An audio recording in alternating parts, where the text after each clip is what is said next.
दिल, इतना दूषितदारी कामटा दे दिल। और हमদের ছয়লা সাধারণ हमने पतली सीट हमने কোনো বদনাম দেকে কামদারি বন্ধ নাই হয় না हमদের বডি সুস্থ তো একদম লগে লগে পাই দেখলে কেন ওটা লোকাই কে রাখলা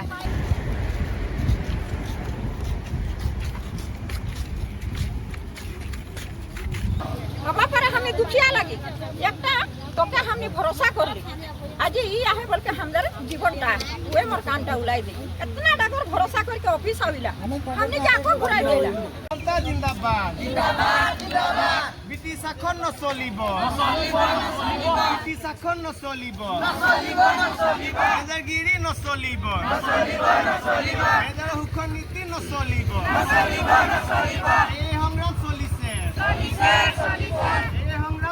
আজি সদৌ অসম আদিবাসী ছাত্ৰ সন্থা মৰাণ আঞ্চলিক সমিতিয়ে বিশেষ কৰি মৰাণ অন্তৰ্গত যি চেপন চাহ বাগিচাত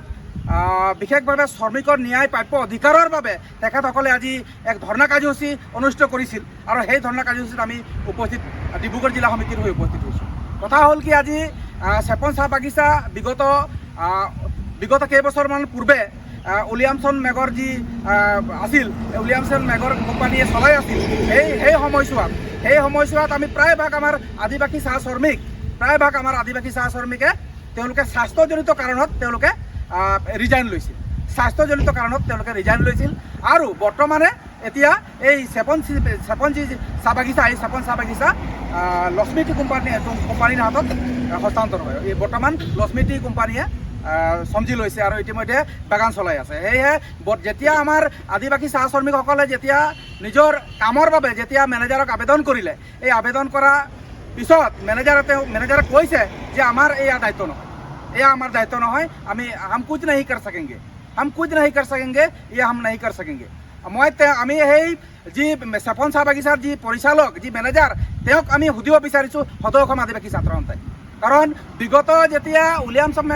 মেগৰ যি কোম্পানীয়ে চলাই আছিল সেই সময়ছোৱাত আমাৰ চাহ শ্ৰমিকসকলে তেওঁলোকে স্বাস্থ্যজনিত কাৰণতহে তেওঁলোকে ৰিজাইন লৈছিল আৰু বৰ্তমান সময়ত যদি আজি লক্ষ্মী টি কোম্পানীয়ে তেখেতসকলক কামৰ পৰা বঞ্চিত ৰাখে তেতিয়া আমাৰ চাহ শ্ৰমিকসকল ক'ত যাব, কি কৰি খাব। সেয়েহে আমি অতি শীঘ্ৰে এই বিষয়টো যাতে সমাধানৰ ব্যৱস্থা গ্ৰহণ কৰে তাৰ বাবে আমি জিলা যি শ্ৰম আয়ুক্ত আৰু জিলা যি আমাৰ ডিচি যি বিক্ৰম কৈৰী জিলা আয়ুক্ত তেখেতসকলে অতি শীঘ্ৰে এই বিষয়টো বিবেচনা কৰি অতি শীঘ্ৰে যাতে সমাধানৰ ব্যৱস্থা গ্ৰহণ কৰে তাৰ বাবে আমি জিলা প্ৰশাসনক আৰু আমাৰ শ্ৰম আয়ুক্ত আৰু আমাৰ জিলা আয়ুক্তক আমি দাবী জনাইছোঁ। অন্যথা সদৌ অসম আদিবাসী ছাত্ৰ সন্থা ডিব্ৰুগড় জিলা সমিতিৰ লগতে আমি মৰাণ আঞ্চলিক আদিবাসী ছাত্ৰ সন্থা আৰু সমূহ চাহ শ্ৰমিক একত্ৰিত হৈ কিন্তু আমি এই লক্ষ্মী টি কোম্পানীৰ বিৰুদ্ধে কিন্তু আমি গৰজি উঠিম এয়া কিন্তু স্পষ্ট কৰিছোঁ। আমি কোনো পৰ্যায়ে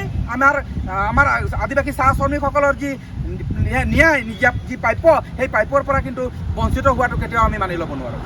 আমি সহজভাৱে মানি ল'ব নোৱাৰোঁ। আজি আমি সদৌ অসম আদিবাসী ছাত্ৰ সন্থা মৰাণ আঞ্চলিক সমিতিৰ তৰফৰ পৰা চেপন চাহ বাগিচাৰ বিভিন্ন সমস্যাৰ ওপৰত 2 ঘণ্টীয়া অৱস্থা ধৰ্মঘট কাৰ্যসূচী আমি পালন কৰিলোঁ। এই পালন কাৰ্যসূচীতেই সন্মানীয় আমাৰ চেপন চাহ বাগিচাৰ যি কৰ্তৃপক্ষ আহি আমাৰ ওচৰত উপস্থিত আছে, গতিকে তেখেতসকলক আমি সদৌ অসম আদিবাসী ছাত্ৰ সন্থা শাৰীৰিকভাৱে দুৰ্বল হৈছে সেই হিচাপত তেওঁলোকে ৰিজাইন ল'ব লগা হৈছে। তো তেওঁলোকৰ পৰিয়াল এইটো পাব লাগে, কিন্তু তেওঁলোকে পাব লাগে বুলি আৰু এটা তেওঁলোকে পাব লাগে, কিন্তু আপোনালোকে ৰিপ্লেচমেণ্ট বুলি তেওঁলোকক কাম দিছিলে বহুত দিন আগত। ৰিপ্লেচমেণ্ট মানে কি হয়, তেওঁলোকে কণ্টিনিউৱাছ কাম কৰিব পাৰে, অস্থায়ী শ্ৰমিক নহয়, মানে ৰিপ্লেচমেণ্ট হিচাপে। কিন্তু আপোনালোকে ৰিপ্লেচমেণ্ট হিচাপে কাম কৰে আকৌ টেম্পৰী যেতিয়া বন্ধ তেওঁলোকক বন্ধ কৰি দিয়ে। সেইবিলাক আপোনালোকৰ যিবিলাক মমতালি আছে ছাৰ এইখিনি নকৰিব বুলি আমি আপোনালোকক অনুৰোধ জনাইছোঁ। বিশেষভাৱে আজি আমি অৱস্থান ধৰ্মঘট কাৰ্যসূচীৰ জৰিয়তে আমি গম পালোঁ যে তেওঁলোকে নাম কটোৱা আজি 5 বছৰ ধৰি 6 বছৰ ধৰি তেখেতলোকে আজি তেওঁলোকে নিজৰ পইচা নিজৰ থোৱা পইচা পিএফত থোৱা পইচা সেইখিনি পইচা আজি তেওঁলোকে পোৱা নাই, বৰ দুৰ্ভাগ্যজনক কথা। তো আমি সহ পৰিচালক মহোদয়ৰ যোগেদি আমি মুখ্য পৰিচালক মহোদয়ক আমি এই স্মাৰক পত্ৰৰ জৰিয়তে আমি অৱগত কৰিছোঁ যাতে সেই শ্ৰমিকসকলৰ যি প্ৰাপ্য সেই পইচাখিনি যাতে অতি শীঘ্ৰে দিয়াৰ ব্যৱস্থা কৰে।